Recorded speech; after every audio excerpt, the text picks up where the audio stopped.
النبي الأعظم صلى الله عليه وآله. أشهد أن لا إله إلا الله وحده لا شريك له، وأشهد أن محمدًا عبده ورسوله، وأشهد أنه سيد الأولين والآخرين، وأنه هو سيد الأنبياء والمرسلين. اللهم صل عليه وعلى أهل بيته الأئمة الطيبين. السلام عليك يا رسول الله، السلام عليك يا خليل الله، السلام عليك يا نبي الله، السلام عليك يا صفي الله، السلام عليك يا رحمة الله، السلام عليك يا خيرة الله، السلام عليك يا حبيب الله، السلام عليك يا نجيب الله، السلام عليك يا خاتم النبيين، السلام عليك يا سيد المرسلين، السلام عليك يا قائما بالقسط، السلام عليك يا فاتح الخير، السلام عليك يا معدن الوحي والتنزيل، السلام عليك يا مبلغا عن الله، السلام عليك أيها السراج المنير، السلام عليك يا مبشر، السلام عليك يا نذير، السلام عليك يا منذر، السلام عليك يا نور الله الذي يستضاء به، السلام عليك وعلى أهل بيتك الطيبين الطاهرين الهادين المهديين، السلام عليك وعلى جدك عبد المطلب وعلى أبيك عبد الله، السلام على أمك آمنة بنت وهاب، السلام على عمك حمزة سيد الشهداء، السلام على عمك وكفيلك أبي طالب، السلام على ابن عمك جعفر الطيار في جنان الخلد، السلام عليك يا محمد، والسلام عليك يا أحمد، السلام عليك يا حجة الله على الأولين والآخرين والسابق إلى طاعة رب العالمين، والمهيمن على رسله والخاتم لأنبيائه، والشاهد على خلقه والشفيع إليه والمكين لديه والمطاع في ملكوته، الأحمد من الأوصاف المحمد لسائر الأشراف، الكريم عند الرب والمكلم من وراء الحجوب، الفائز بالسباق والفائت عن اللحاق، تسليم عارف بحقك معترف بالتقصير في قيامه بواجبك، غير منكر ما انتهى إليه من فضلك، موقن بالمجيدات من ربك، مؤمن بالكتاب المنزل عليك، محلل الحلال كمحرم حرامك.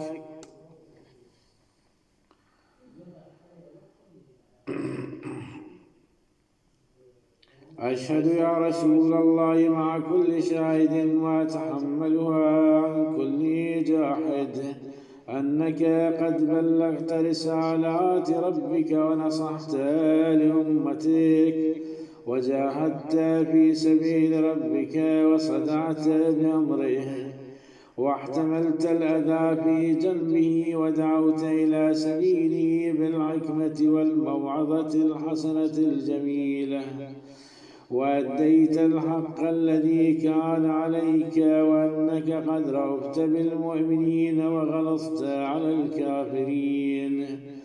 وعبدت الله مخلصا حتى أتاك اليقين، فبلغ الله بك أشرف محل المكرمين، وأعلى منازل المقربين وأرفع درجات المرسلين، حيث لا يلحقك لاحق ولا يفوقك فائق ولا يسبقك سابق ولا يطمع في إدراكك طامع. الحمد لله الذي استنقذنا بك من الهلكة وهدانا بك من الضلالة ونورنا بك من الظلمة. فجزاك الله يا رسول الله من مبعوث أفضل ما جازى نبيا عن أمته ورسولا عمن أرسل إليه. بأبي أنت وأمي يا رسول الله، زرتك عارفا بحقك مقرا بفضلك مستبصرا بضلالة من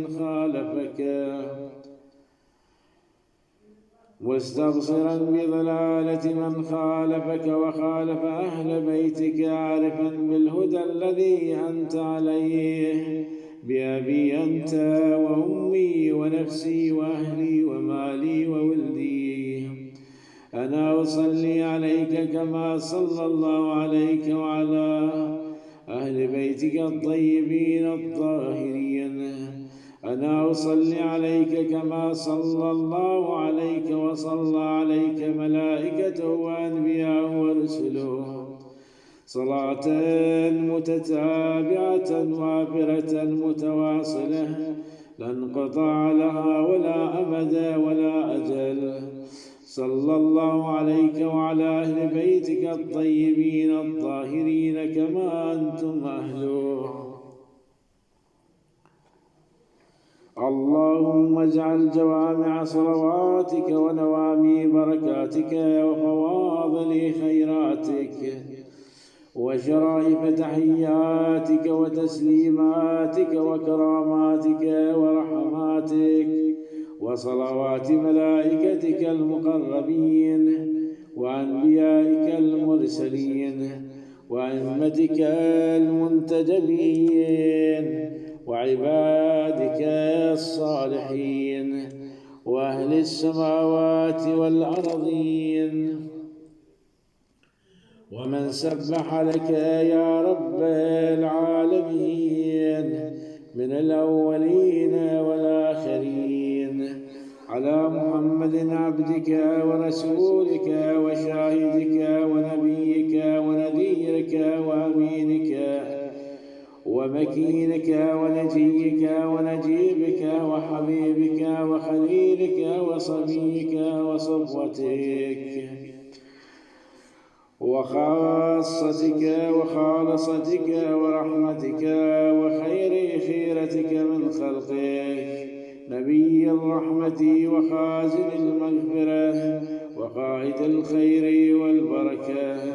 ومنقذ العباد من الهلكة بإذنك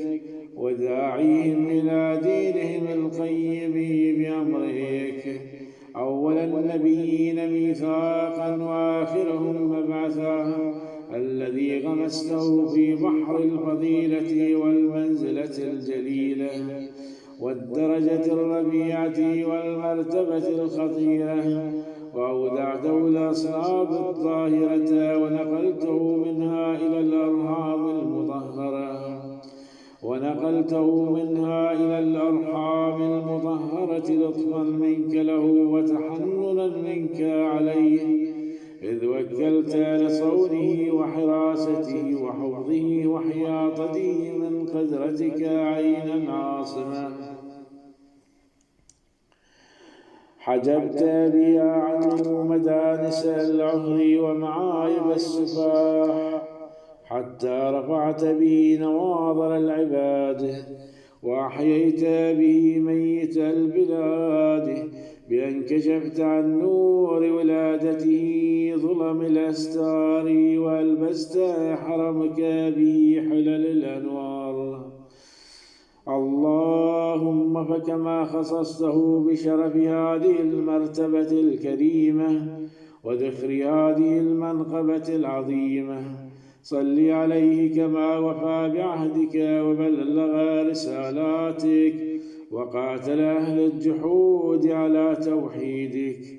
وقطع رحم الكفر في إعزاز دينك، ولبس ثوب البلوى في مجاهدة أعدائك، وأوجبت له بكل أذى مسه وكيدا أحس به من الفئة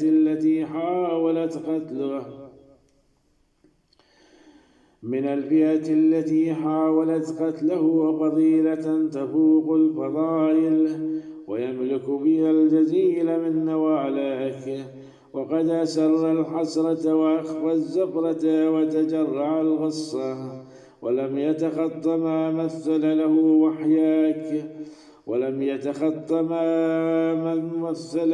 وحيك.